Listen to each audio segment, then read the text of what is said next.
Issue వచ్చేప్పటికండి 2024 అక్టోబర్లో పాకిస్తాన్కి వెళ్లేందుకు ప్రయత్నించాను. ఆగస్టులో వీసా రావడంతో అయితే కస్టమ్స్ అధికారుల నుంచి అనుమతులు లేవని చెప్పడంతో వాఘా బార్డర్ దగ్గర నుంచి వెనక్కి వచ్చేసాను అన్నాడు. అన్న తర్వాత ఈ జకీర్ నాయక్తో మీటింగు 2024 అక్టోబర్లో జరిగింది. మరి ఏ మార్గంలో వెళ్ళాడు అతను? అది రివీల్ చేయాలి. ఎందుకంటే అతని వీడియోస్ ఇప్పుడు మనం కనుక పాకిస్తాన్ దీంట్లో యూట్యూబ్స్లో చూస్తే కనుక పాకిస్తాన్ టీవీ ఛానల్స్ కానీ ఆ వీడియోస్ వచ్చి దేవర్ డేటెడ్ 12th October అని 7 months ago అని వస్తుందండి.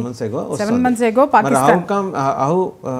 How did he reach there అండి? అంటే ఎవరు అతనికి సహకరించారు? ఇంకో ప్రశ్న ఇస్తున్నాను. ఎవరు అతనికి సహకరించారు అంటే మన ఇంతకుముందు ఇంకొకటి కూడా బంగ్లాదేశ్ యొక్క అతని పేరు ముస్తాక్ చౌదరి అండి, బ్లాగర్ ముస్తాక్ చౌదరి. ముస్తాక్ చౌదరితో పరిచయం ఎప్పుడు ఏర్పడింది? ఇవన్నీ నేను ఇంతకుముందు ఎపిసోడ్లో నేను మీకు ఎక్స్ప్లెయిన్ చేశాను సార్. ఈ వీళ్ళందరికీ ఎక్కడికెక్కడ పరిచయాలు ఉంటాయి అని అంటే వీళ్ళందరికీ కలిపి ఈ రైడర్స్ ట్రావెలర్స్ అందరికీ ఒక గ్రూప్ ఉంటుంది, యూట్యూబర్స్ అందరికీ ఒక గ్రూప్ ఉంటుంది, వ్లాగర్స్ అందరికీ గ్రూపులు ఉంటాయి. ఈ గ్రూపుల నుంచి పరిచయాలు మొదలు పెడితే నేను మీకేం చెప్పాను, ఎవరికి ఏది కావాలో వ్యక్తిగతమైనటువంటి పరిచయాలు గ్రూపు నుంచి వ్యక్తిగతాలకు వెళ్ళిపోతాయి, అది డివైడ్ అవుతాయి. ఈ గ్రూపుల్లో జరుగుతున్నటువంటి ఈ యొక్క ప్రయత్నాలు, గాలం వేసేటటువంటి ప్రయత్నాలన్నీ ఈ గ్రూపుల నుంచే వీళ్ళు పిక్ చేసుకోవడం అనేది జరుగుతూ ఉంటుంది. కేవలం ట్రావెలర్స్ని ఎందుకు తీసుకున్నారు అని అంటే వాడు కమ్యూనికేషన్ చేయడానికి ఈజీ సార్. ఇప్పుడు నేను వెళ్ళి స్పైగా మారి ఇంకో దేశానికి వెళ్ళాలంటే నానా తంటాలు పడాలి, పెచ్చగడ్డ వేషం వేసుకోవాలి, లేకపోతే పిచ్చిదాని వేషం వేసుకోవాలి. మీరు అన్నట్టు బైకులు కరెక్ట్గా పర్ఫెక్ట్గా ఇది చేసుకుంటూ వెళ్ళి అలాంటి వేషాలు వేయాలి. బట్ వీళ్ళు ఏ వేషం వేయక్కర్లా, ఒక బైక్నో లేకపోతే ఒక విమానం ఫ్లైట్ టికెట్నో వ్లాగర్ని అని చెప్పేసుకొని ట్రావెలర్ని అని చెప్పేసుకొని ఒకటి చూపించుకొని వెళ్ళిపోవచ్చు. వీళ్ళు ఏ దేశానికైనా వెళ్ళొచ్చు, ఏ ఇన్ఫర్మేషన్ అయినా ఎక్కడికైనా చేరవేయచ్చు. అక్కడి నుంచి ఇన్ఫర్మేషన్ తీసుకొని వచ్చి భారతదేశానికి ఈజీగా వచ్చి చేయదు. వీళ్ళకు ఉన్నటువంటి ఈజీ యాక్సెస్ ఏంటి అని అంటే ఇప్పుడు నేను అన్నట్టుగా ఎక్కడో ఒక చోట కలుస్తారు. ఇంకొక విషయం మీరు గమనించారో లేదో, ఇది కూడా రావచ్చు. ఏంటి అనంటే ఈ పాకిస్తాన్లో పట్టుబట్టిన ప్రతి ఒక్కళ్ళు కూడా జై శ్రీరామ్ అంటున్నారు సార్.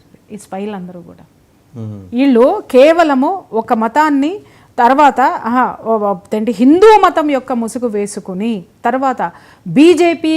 ఇంకొకటి ఏంటంటే ఇంతమంది ట్రావెలర్స్ ఉన్నారు, ఎవరు కూడా పార్టీల పేర్లు చెప్పుకోలే, ఎవరు కూడా మేము ఫలానా అని చెప్పుకోలే. I'm a blogger, I'm so and so, I'm a traveller, I'm YouTuber ఇలా చెప్పుకుంటారు తప్పితే నేను బీజేపీ కార్యకర్తని ఫ్రమ్ హర్యానా అని పర్టికులర్గా ఒక ట్రావెలర్ చెప్పింది అని అంటే దాని వెనక ఎంత పెద్ద స్కెచ్ ఉంది అంటే ఎవరికీ అనుమానం రాకుండా ఒకటి వాళ్ళ ట్రావెలింగ్, రెండోది రేపొద్దున ఏదన్నా జరిగితే బ్లేమ్ ఎవరి మీదకి వెళ్తుంది? హిందుత్వం మీదకి వెళ్తుంది. మీ హిందువులు మీరు ఏంటి? ఇంకా ఇక్కడ మనకి తెలియాల్సిన విషయం ఏంటంటే అతను అంత డీప్గా 7 months బ్యాక్ వెళ్ళి అతను అన్ని ప్రశ్నలు వేశాడు అని అంటే అతను ఇంకా హిందువుగానే ఉన్నాడు అనేది నాకు డౌటే సార్. పేరు మారిపోయాడు 200%. ఇంకొకటి ఏంటంటే అతను యూట్యూబ్లో పెట్టినటువంటి వీడియోల్లోనే చూడండి, నేను ఇంతకు ముందు వచ్చినప్పుడు రోడ్డు గతుకులుగా ఉంది, ఇప్పుడు బాగుంది, ఇప్పుడు బ్రహ్మాండమైన రోడ్లు వేశాడు. అండ్ స్లిప్ ఆఫ్ టంగ్ అంటారు అనమాట దాన్ని. అంటే నోరు జారటం మన పెద్దవాళ్ళు ఒకటి చెబుతారు, అబద్ధాన్ని బలంగా గుర్తుపెట్టుకోవాలంట. అట్లా పాపం వాస్తవాలు వాటంతటికి అవే వస్తాయి. నాకు తెలిసినటువంటి ఒక ఫ్రెండ్ ఉంది, వీళ్ళందరూ ఎక్కడ మీట్ అవ్వాలి, ఏం మీట్ అవ్వాలి అనేటటువంటి ఇది ఒక పెద్ద స్కెచ్ సార్. ఇంకా చెప్పాలంటే ఇది ఒక సాలెగూడు. మన పిల్లలందరూ ఈ సాలెగూడులో చిక్కుకుంటున్నారు. ఎన్ఐఏ అబ్జర్వేషన్లో తెలియదు ఏంటంటే this Mushtaq Chowdhury from Bangladesh travel blogger ఉన్నాడు కదా, he is working for Bangladesh intelligence. అది ఎస్టాబ్లిష్ అయింది. ఇది ఎలా ఎస్టాబ్లిష్ అయిందంటే మీకు గుర్తుండే ఉంటుంది, 2 వారాల క్రితం కలకత్తా కాళీమాత మందిరం బయట వెలుపల ఒక బిచ్చగాడిని ఎన్ఐఏ అరెస్ట్ చేసింది. వాడు బిచ్చగాడు కాదు, వాడు ఇంటెలిజెన్స్ ఆఫీసర్. వాడి దగ్గర నుంచి వచ్చిన సమాచారంతో ఈ ముస్తాక్ చౌదరి కూడా వాడి రిలేషన్ కూడా ఎస్టాబ్లిష్ అయింది. సో అలాంటి వాడితోటి కలిసి ఇతను వెళ్ళాడు అంటే ఇక్కడ క్లియర్ కట్గా అతను ఇప్పుడు ఈ సన్నీ యాదవ్ ఉగ్రవాదిని ఎవరు అంటలేదండి. ఉగ్రవాదిని ఎప్పుడు అంటారు? కోర్టు నిర్ధారించినప్పుడు. అప్పటిదాకా ఎక్యూజ్డ్ నిందితుడు మాత్రమే. ఈ ఉగ్రవాద లింక్స్ ఉన్న వాళ్ళతో ఇప్పటి వరకు కూడా నిందితుడు అని కూడా ప్రస్ఫుటంగా ఎవరూ చెప్పలేదండి. ఇతను వాళ్ళతోటి వెళ్ళిపోయినాడు, ఎన్ఐఏ అరెస్ట్ చేసింది, వీళ్ళకి సహకరించాడు అని మాట్లాడుతున్నాం తప్ప అతన్ని నిందితుడు అని మనం అనలేదు, ఉగ్రవాది అని మనం అనలేదు.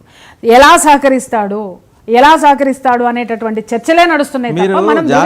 అతను మొదటిసారి పాకిస్తాన్ వెళ్ళినప్పుడు కర్తార్పూర్ సందర్శించినట్టు ఒక వీడియోలో చెప్పాడు.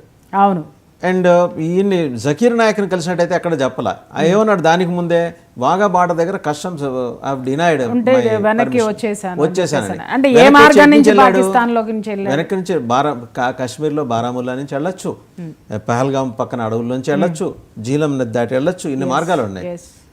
ఈ మార్గాల్లో ఇప్పుడు డౌట్ వస్తుంది సార్, ఇప్పుడు ఈ 7 months కిందట ఇది చూసిన తర్వాత పహల్గామ్లో అటాక్ జరిగిన తర్వాత ఆ పహల్గామ్కి ఈ ఉగ్రవాదులు ఎక్కడి నుంచి వస్తున్నారు, అడవుల నుంచి ఆ మార్గం అని తెలిసిన తర్వాత ఇతగాడు ఎలా వెళ్ళాడు అని అంటే పహల్గామ్ నుంచే పోయినాడా అనేటటువంటి డౌట్ అదే అండి. క్రిస్టల్ క్లియర్ గా మన వస్తుంది. Operation Sindoor May 7